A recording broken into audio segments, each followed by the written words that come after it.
你像有的公司，你可能对这个创始人就非常有信心，但是他也有可能做出一些非常错误的决策。也有的公司呢，你可能等它成功上市之后，然后你就可以安全的退出了。好多公司，在我完全退出股份之后，它又涨了4、5倍，你可能永远找不到那个最高点。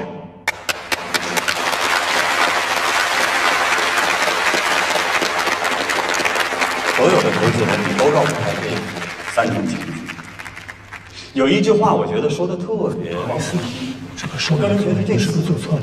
放在这里非常合适。其实投资从某种角度上讲，也更像是结婚。投资人和创始团队，你要有认同，有默契。那你结婚前，你就要做好长期共同生活的准备，对不对？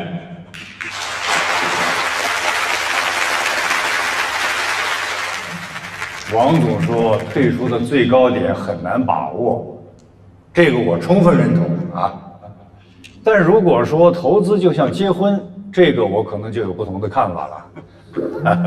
在我看来啊，投资可绝不是2口子结婚打算手牵手的过一辈子啊。事实上，投资方在实现了利益最大化之后啊，肯定是要退出的，哪怕不是在所谓的最高点退出。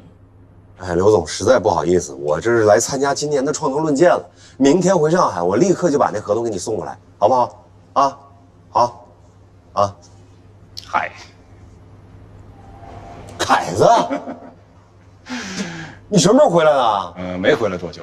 你肯定在国外干什么不靠谱的事儿，被人撵回来的吧？没有，那国内的钱不能让你一个人挣了，形势一片大好，我肯定得回来。你回来不说一声？我是觉得得站稳脚跟，我才有脸跟你们联系。那现在脚跟站稳了吗？刚刚进入云山澄清。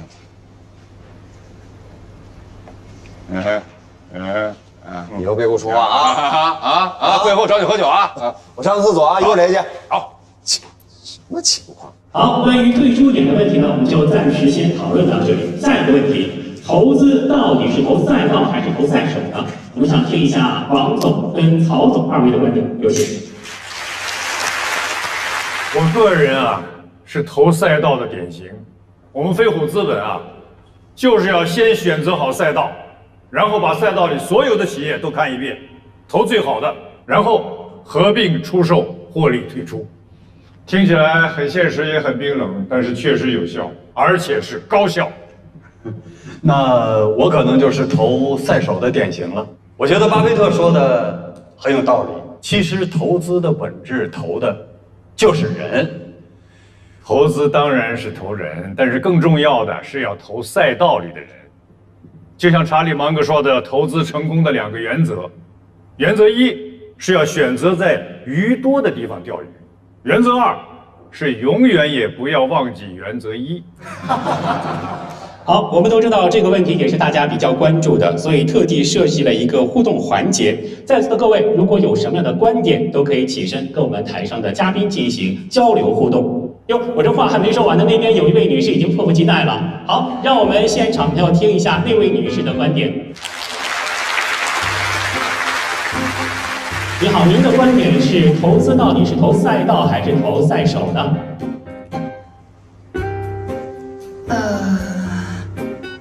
我个人的观点，我觉得相对于赛道和赛手，更值得关注的是理想和愿景。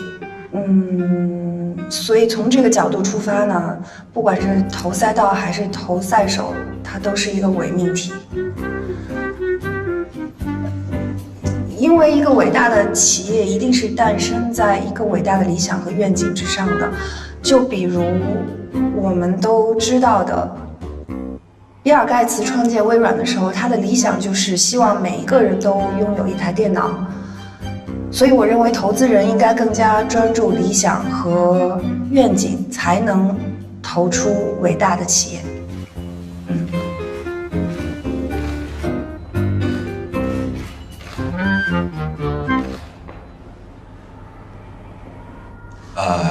我和这位女士有一些不同的观点。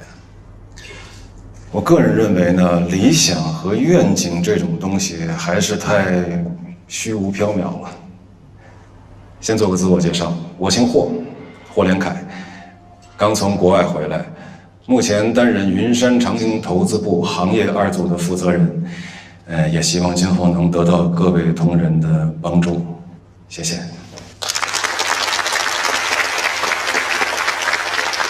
言归正传啊，刚才王志毅王总说到了，投资就是投人，这个观点我非常的认同。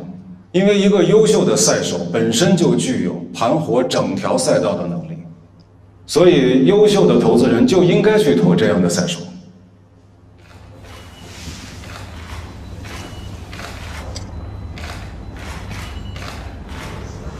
我认为这个问题索罗斯的反身性总结的最为到位。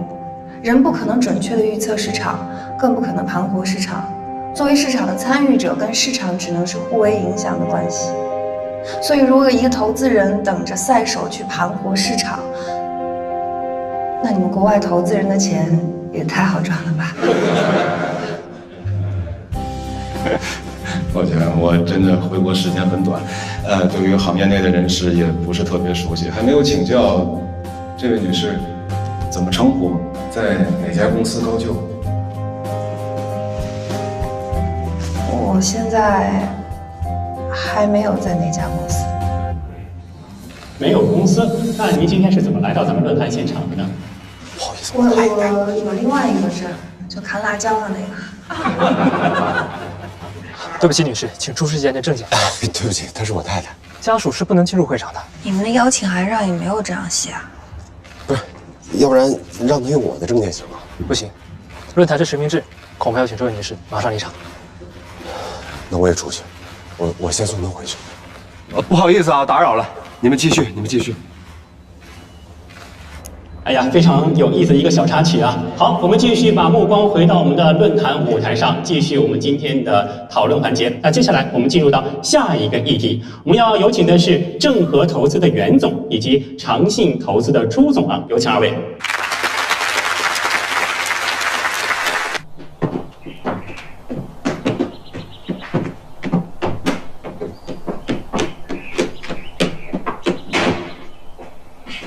正想问你，你觉得我的观点怎么样？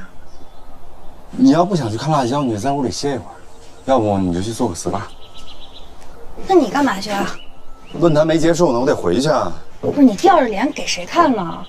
你是不是觉得我给你丢人了？没有，你开心就好。什么叫我开心就好？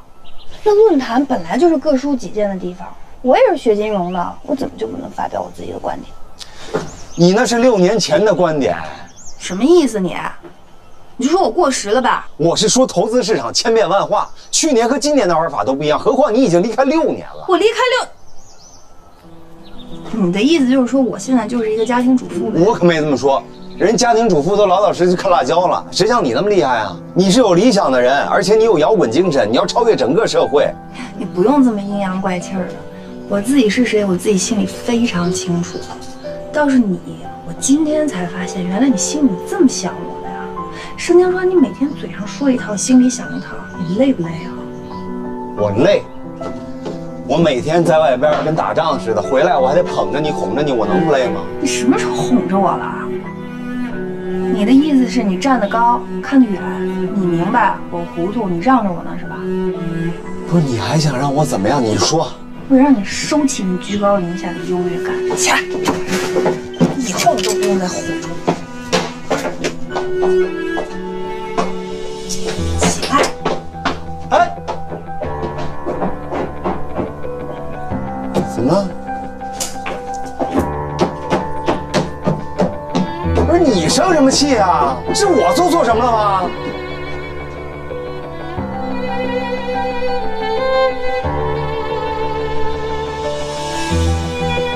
今天好开心啊！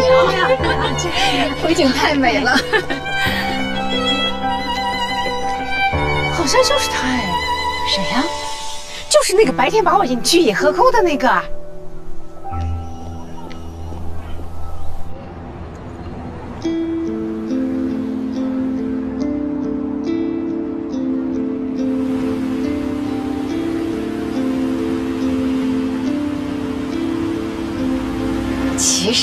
儿就是一帮太太的联谊，你想这么多干什么？而且你那么去是沾了你老公的光啊！谁沾谁的光啊？要是6年前我没在家带孩子，也出去工作了，现在我也能收到邀请。我发现你真是好爱争强好胜哦，跟老公还比个高低。这个有谱了。穿这个呀，这件会不会有点太职业了？参加盛典都是要穿西装的，不管男生女生。你看那个世界领导人峰会，那第一夫人不也都是品酒赏花、参观游览吗？人家是挣钱回来的人，好吗？在外面挣钱跟在家带娃就是分工不一样，怎么还得分个3、6、9等啊？你没上过班，你不懂。在金融界上班，只要一说你住哪儿，就知道你是哪个职位的。你老公就是活生生的好男人指南，我全凭一己之力，带着咱们全家实现了消费升级。咱们家整个跃升了1个阶层，你知道这有多难吗？你说你老公厉不厉害？孩子本来就是2个人的，谁规定的非得女人带呢？那你当初怎么不让你老公在家带？那是因为我带的比他好啊。你确定你老公心里也是这么想的吗？要是当年让你留在家里看孩子，我出去工作，你愿意吗？愿意啊，吃软饭多容易啊，还好消化。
盛总，没开车吗？您太太呢？他这人没出息，一出门就惦记孩子，他老不放心，所以开车先回去了。当妈的嘛，不都这样吗？我拿他也没辙。我先走了。嗯。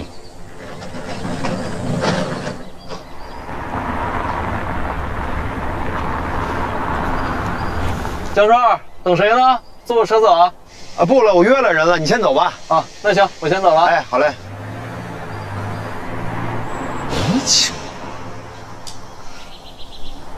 凯子，你磨叽什么呢？你个大老爷们出门还化妆啊？说的走了，马上就来啊。没开车啊？坐我车了，正好找你有事。行李放后边。好啊，凯子，你慢慢磨叽吧啊，我不等你了，我先走了。那行李啊，谢谢啊。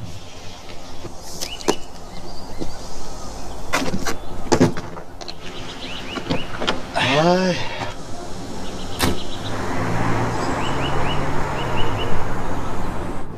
导航，回家。好的，已为您设定回家路线。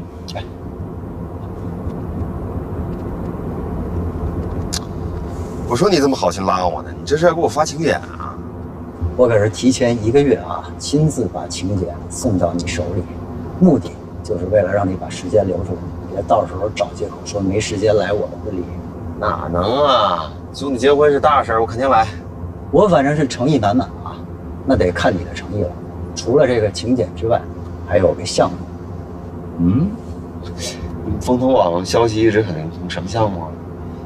去年你们是不是投了一家跨境电商啊？啊，对，叫玉美海淘，发展的还不错。现在，沿海自贸区呢有家公司，之前呢一直做跨境物流，现在他们打算打通上下游，打造一条完整的产业链，所以呢就想收购一家优质的跨境电商，有没有兴趣？哪个自贸区啊？你给对接一下啊。那得看你能给我随多少份子钱。你这太现实了，得信儿。提前入学，我记得我们是说好了下个学期才有名额的，您这突然要求提前，我们不好安排。对不起，校长，我知道给您添麻烦了，实在是抱歉。但是我们确实是有特殊情况，因为我马上要去工作了。您看可不可以给盛唐先安排一个插班？不是，这位妈妈，您出去工作的事不是得再等等吗？我也是怕孩子这样中途插班，他也很难适应。不，这个您不用担心，他完全能适应，因为我从小就教他自己的事情自己做，对吧？他真的非常非常独立，而且我们2个人从1年前就开始为上学前班做准备了，他完全没问题，他适应，您可以放心。可是您要是不放心的话，要不您给盛唐安排一个入学测试吧？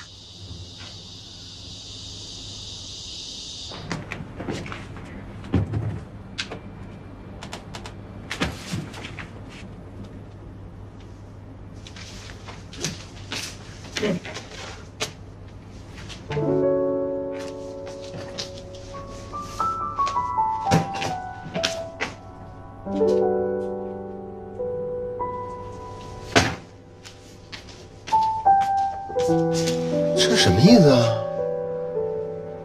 把我撵出来了？刚好这屋归我了。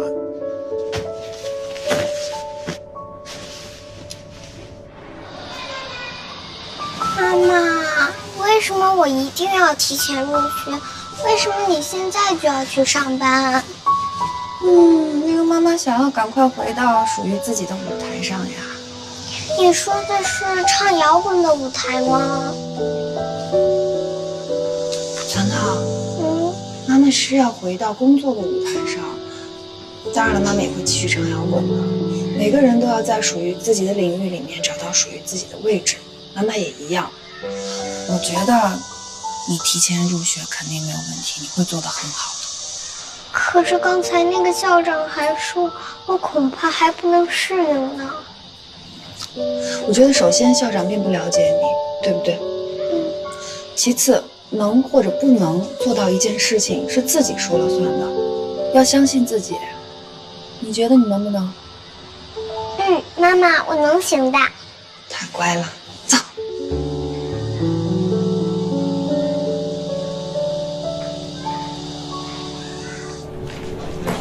哎，石哥，回来了。玉美海淘资料准备好了吗？早准备好了。哎，你们这次去论坛，师姐也发言了。听说师姐英雄不减当年啊，还是很有当年大学里辩论大赛主辩手的风采的。你怎么知道的？我看见视频了。什么视频？就是人家在现场把师姐那段录成小视频发到金融群里了。哪个群？我怎么没看到啊？你怎么可能看到呢？谁会傻到那种程度发到有你的群里？论坛真是一年不如一年了，怎么什么人都能进去？你说这些人是不是吃饱撑的？师哥，你也别这么说，人家发到群里吧，也没有嘲笑的意思，反而好多人觉得师姐说的挺好的呢。他说什么来着？给我看看。你不是在现场吗？没听见吗？我当时上厕所呢。你快拿过来！那么多废话。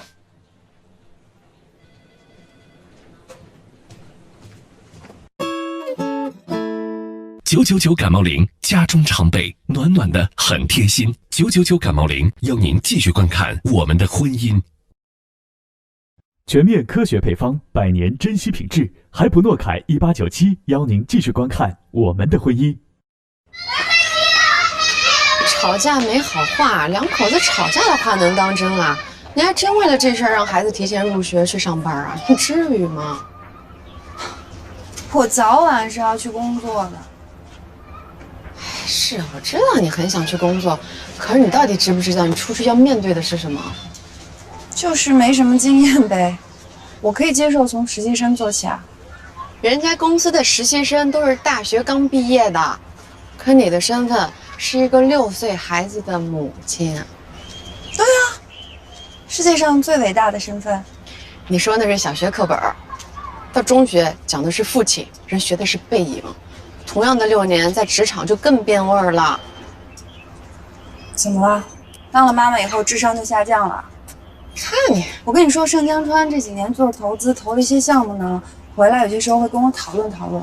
我真的不知道为什么他能每天忙得4脚朝天的，顾不上家。要是我出去工作，我觉得我是能腾出很多时间来照顾家庭、陪伴孩子的。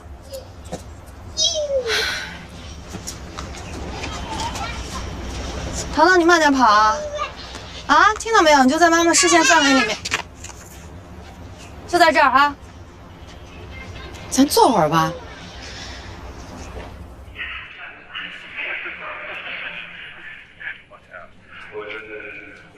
怎么样？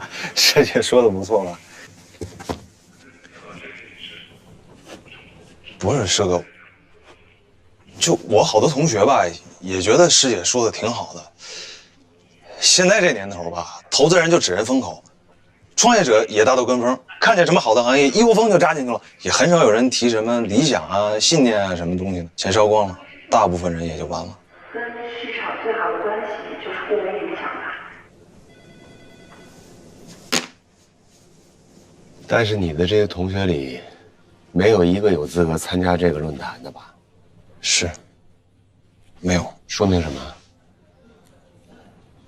说明你们还年轻，这不是校园辩论赛。人家这些金融界的大佬在那发表言论，是为了宣传自己、宣传公司，得到更多的企业关注。至于人家真正的发展方向和运作方式，他能告诉你吗？啊，他会告诉自己的对手自己下一步会干什么吗？不会。是。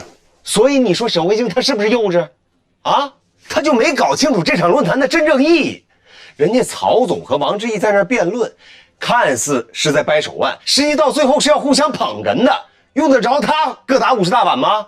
啊，还跟我谈什么理想愿景，他就是太理想化了，而且一点社会经验都没有。幸好他不用在职场上混，否则被人卖了帮人数钱呢。所以嘛，师哥您把他放在家是对他的保护嘛，是吧？就别再说这事儿了。好，你赶紧把粤美海淘资料给我拿过来。好。晚上出差要用呢，今晚就出差，啊！我要去一趟沿海自贸区，那个高伟给了我一个信息，快点。好，我现在就准备。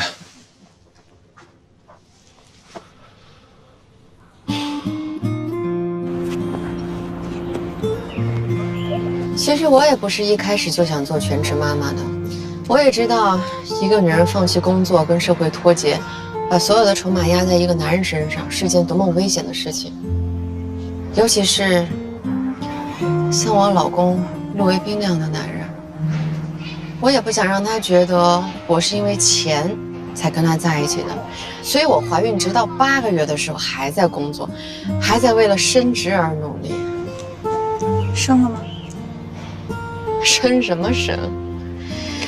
到后来同事一见到我就说：“哎，你老公这么有钱，你还这么拼干嘛啊？哎。”你这肚子都这么大了，你赶紧回去养胎呀！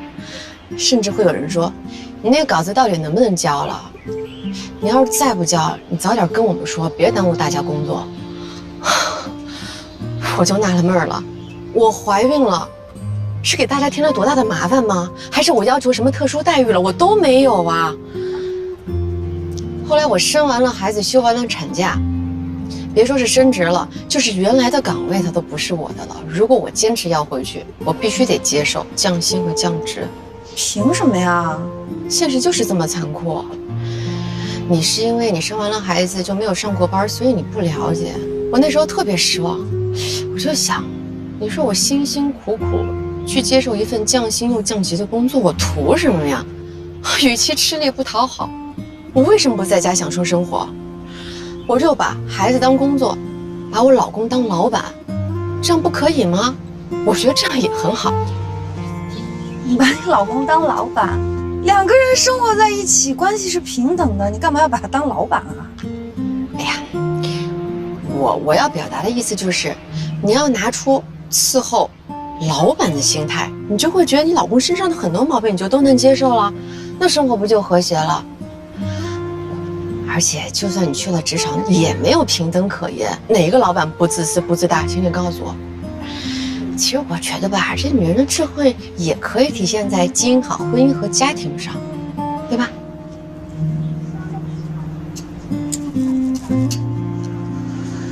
可能每个人的想法都不一样吧。我有我自己的职业理想要实现，有我自己的自我价值要体现。我不能只是作为谁的妈妈、谁的妻子、谁的女儿活着。我也是学金融的，我爸一个人把我供到大学毕业。我的人生规划里不能只有全职妈妈这一个身份。所以呢，我可以接受降级，我不介意，我可以从头开始。就算你真的可以从头开始，那也要看有没有人愿意给你这个机会啊。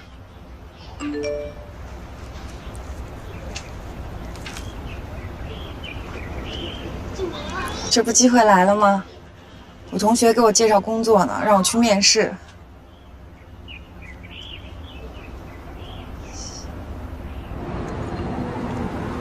思佳，我给你介绍一下，这位就是之前我给你讲过的，刚从国外回来的咱们行业2组的负责人霍连凯。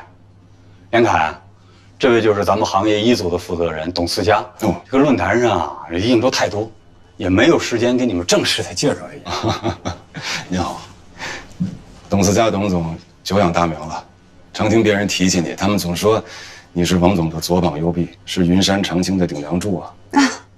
霍总过奖了，云山长青的顶梁柱从来都是王总，也只能是王总，怎么可能轮到我？不过王总跟我交代过了，让我多向你学习。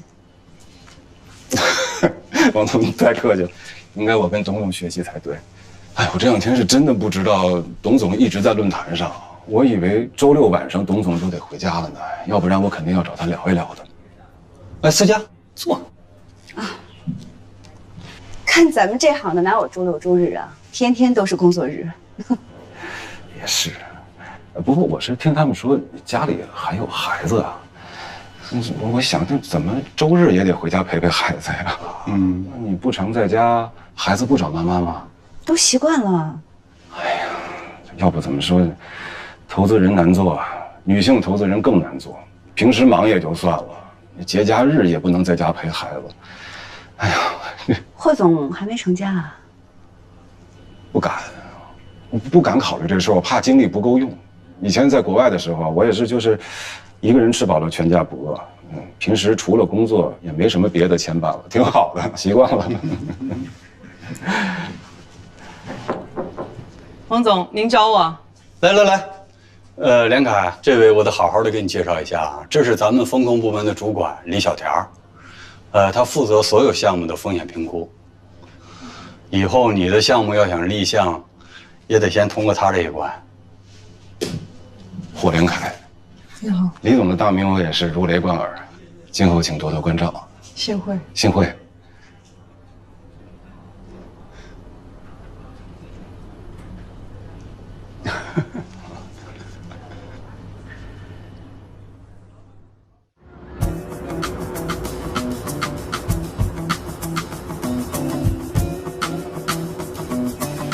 刚才那帅哥进去时间可不短。对呀，这都半小时了，前面的女孩不到5分钟就出来了。看来这哥们有戏啊！姐姐，你是来应聘什么职位的？是部门主管吗？实习生。